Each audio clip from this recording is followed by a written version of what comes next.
Hello, my dear students. My name is Shakti and I am an English lecturer since last 20 years.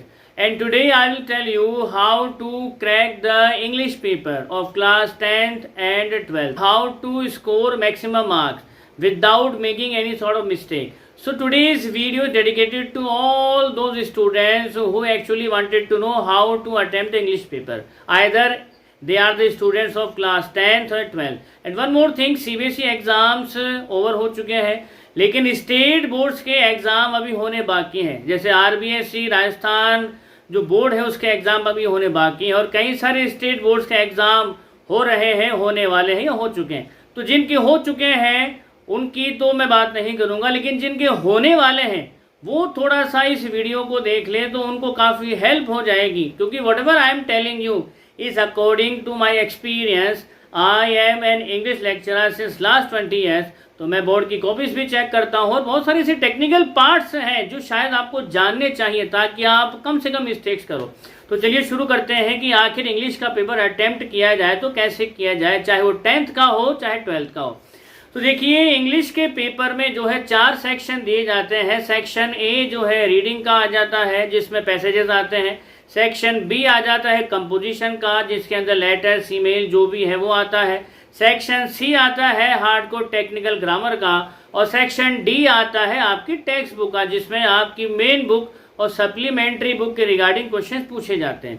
अब paper का जो timing है वो है 3.25 घंटे, 3.15 आवर्स का पेपर होता है. तो पेपर इस तरह से सेट किया जाता है कि आपको जो है 3.25 घंटे लगने ही लगने हैं. अगर आपने 3.25 घंटे से पहले पेपर कर लिया है, काफ़ी जल्दी कर लिया है, तो ध्यान दीजिए आपने ज़रूर कहीं ना कहीं पेपर में कुछ कमी छोड़ दी है. और अगर आप प्रिसाइज टाइम लिमिट के अंदर पेपर नहीं कर पा रहे हैं तो जाहिर सी बात है आपकी लिखने की स्पीड ऑफ द मार्क नहीं है. तो ये एक अलग बात है. बात यह है कि पेपर को अटेम्प्ट कैसे किया जाए. तो 3.25 घंटे के पेपर में जो है 15 मिनट्स है जो पेपर सेट किया जाता है, वो 15 मिनट्स को आपको दिए जाते हैं पेपर को रीड करने के लिए. और ये 15 मिनट्स ही हमको बचाने हैं. किस तरह से?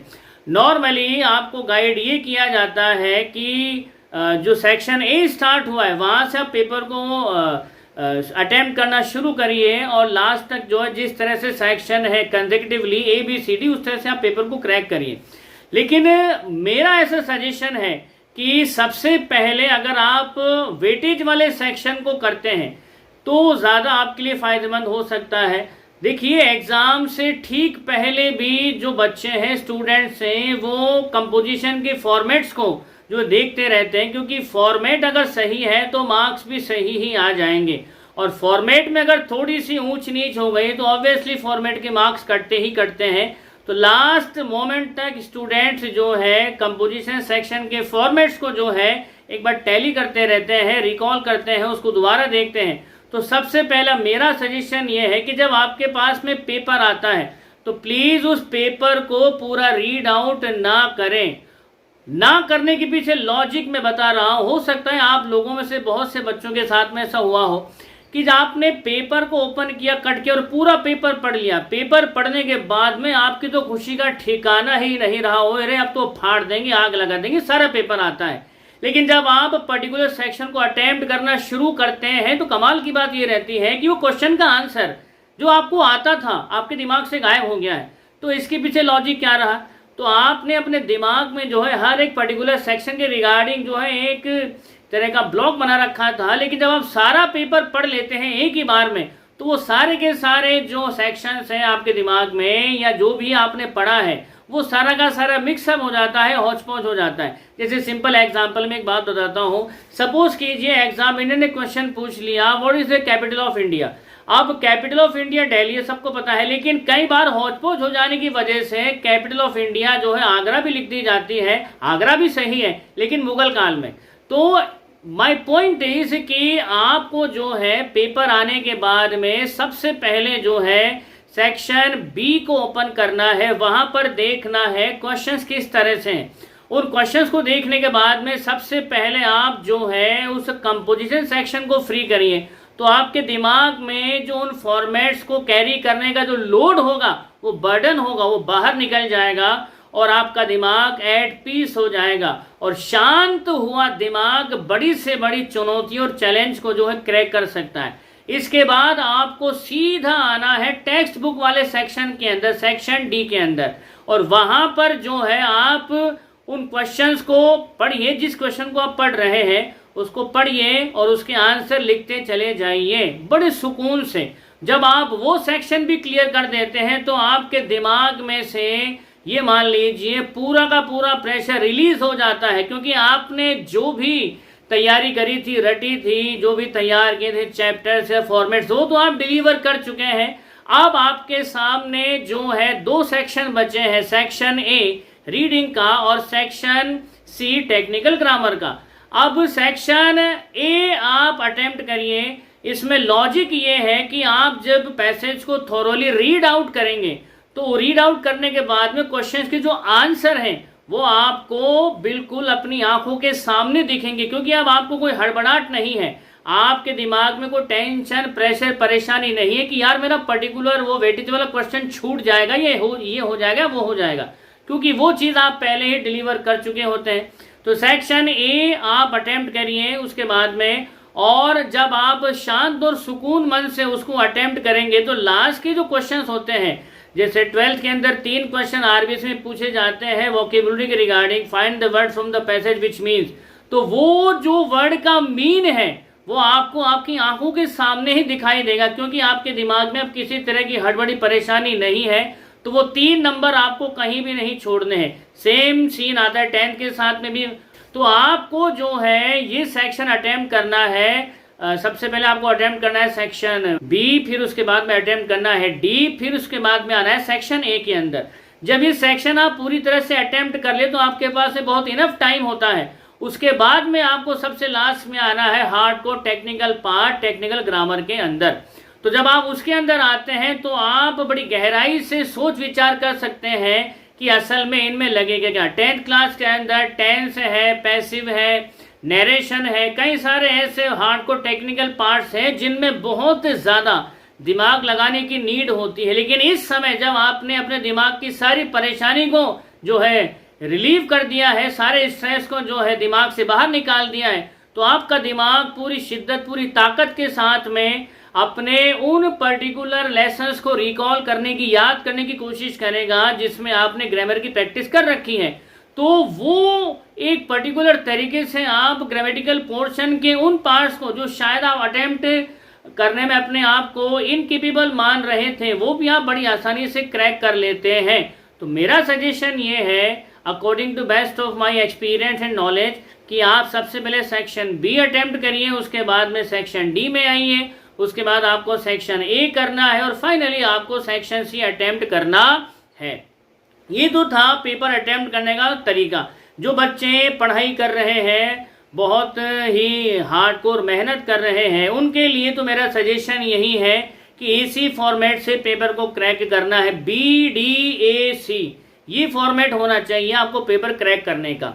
अब दूसरी बात ये आती है कि जिनकी इतनी अच्छी तैयारी नहीं है वो क्या कर सकते हैं। तो उनके लिए सीधा सिंपल सा फंडा यही है भैया कि यहाँ तो पूरा पेपर पढ़ो और जो सबसे बेस्ट ऑफ बेस्ट आपको आता है सेक्शन, सबसे पहले वो उठाओ और उसको करो। इट डजेंट मैटर वो बी है, डी है, सी है या ए है।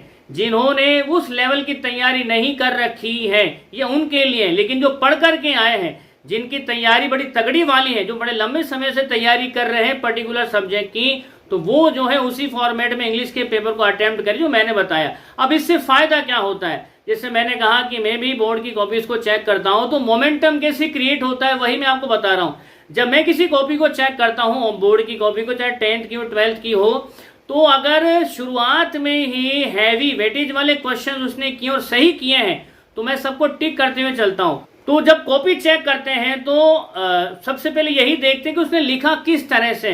तो अगर आपने हैवी वेटेज वाला सेक्शन सबसे पहले किया और अगर सारा सही है तो एग्जामिनर के दिमाग में आप एक पॉजिटिव मैसेज डाल रहे हो कि आपको सब आता है, क्योंकि आपने बहुत ही तरीके से पेपर को अटेम्प्ट किया है।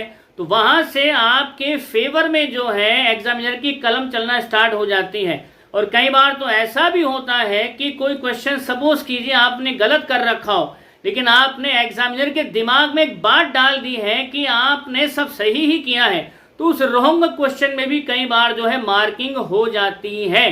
तो इस तरह से पेपर को अटेम्प्ट करने का सबसे बड़ा फायदा यही है कि आप एग्जामिनर को मेंटली या साइकोलॉजी कन्विंस कर देते हैं कि आपको सब आता है। तो इसका एक सबसे बड़ा बेनिफिट तो यही है। अच्छा, दूसरी चीज ये है कि पेपर में राइटिंग किस तरह से करें। तो सबसे पहली बात तो यही है कि पेपर में काटा फांसी जितना कम हो सकता है उतना करिए, और ब्लू पेन तो आपको लेके जाना ही है। कि आरबीएसई बोर्ड ने जो है अपनी वेबसाइट के ऊपर टॉपर्स की कॉपियों को जो है डाला हुआ है, वहां पर आप देख सकते हो कि जो टॉपर्स है किस तरह से उन्होंने अटेम्प्ट किया है। तो एज ए हाईलाइटर आप ब्लैक पेन का इस्तेमाल कर सकते हो ताकि सेक्शंस को जो है आप डिवाइड कर सको और दिखा सको कि ये जो हाईलाइट मैंने किया है इसके नीचे ब्लू पेन से मैंने लिखा क्या है। तो as a highlighter black pen का इस्तेमाल करिए, सारे क्वेश्चंस के आंसर आपको ब्लू से देने ही है। और उससे बड़ी बात यह है कि पंक्चुएशन का ध्यान रखिए, ग्रामेटिकल मिस्टेक्स ना करें, और करते हैं तो कम से कम करिए, क्योंकि अगर आपने पूरा का पूरा पेपर सही भी किया है, 1% भी गलती नहीं करी, तो भी ध्यान रखिएगा बोर्ड की कॉपी जो बंदा चेक कर रहा है उसके पास में ग्रामेटिकल या पंक्चुएशन के मार्क्स काटने की पूरी आजादी है। और अगर आपने मान लीजिए 5 नंबर का कोई क्वेश्चन है, सारा का सारा कंटेंट आपने सही डाला है, लेकिन अगर पंक्चुएशन की गलती है तो एग्जामिनर के ऊपर, कॉपी चेक करने वाले के ऊपर डिपेंड करता है कि वो आपके कितने मार्क्स काटें, क्योंकि लैंग्वेज में कभी भी पूरे मार्क्स आ ही नहीं सकते और आते भी नहीं हैं। लेकिन अगर आपके आ गए हैं, इसका मतलब ये है कि आपने एक ऐसा मोमेंटम क्रिएट किया था कॉपी चेक करने वाले के दिमाग में कि आपको सब कुछ आता था, और उस मोमेंटम ने ही आपको सारे के सारे मार्क्स दिलवा दिए।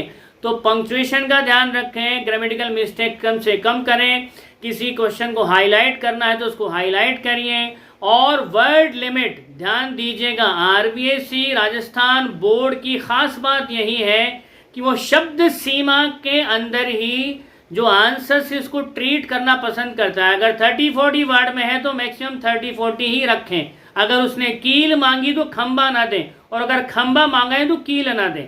तो वर्ड लिमिट का ध्यान रखिए, और उसी के अंदर जो है आप अपने आंसर्स को दीजिए। पेपर शुरू होने से पहले, पेपर करने से पहले एक बार जो इंस्ट्रक्शंस आती है पेपर अटेम्प्ट करने के रिगार्डिंग, आप उसको ठीक से पढ़ लीजिए, और जो मैंने ट्रिक्स बताई अगर आप उसको फॉलो करोगे तो डेफिनेटली इंग्लिश का paper is a piece of cake. यहाँ पर मैक्सिमम मार्क्स बड़ी आसानी से लाए जा सकते हैं अगर आपको ये पता हो कि एग्जामिनर कॉपी कैसे चेक करता है। As I have told you how the examiners usually check the copies, they maintain the momentum.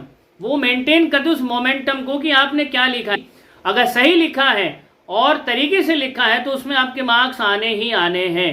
तो ये मेरी आपको सलाह है, लास्ट मोमेंट पर एग्जाम आपके स्टार्ट होने वाले हैं, तो मेरी तरफ से आपको बहुत बहुत बहुत शुभकामनाएं। Very best of luck to all the my dear students. May you score above 95%, 98%। और मेरे स्टूडेंट्स ऐसी बात नहीं करते आए हैं, मेरे स्टूडेंट्स के जो है 99 भी आए हैं इंग्लिश में, 12th में 98 भी आए हैं, और बड़ी आसानी से आए हैं क्योंकि वो उस ट्रिक को फॉलो करते हैं जो एग्जाम से ठीक पहले मैं उनको बताता हूँ। तो आई होप ये ट्रिक्स मेरे उन स्टूडेंट्स की भी हेल्प करेगी जो एग्जाम अभी बैठने वाले हैं। With these words I finish my lecture. We will meet again on some other topic. Till then, keep smiling. Jai Bharat. Vande Mataram.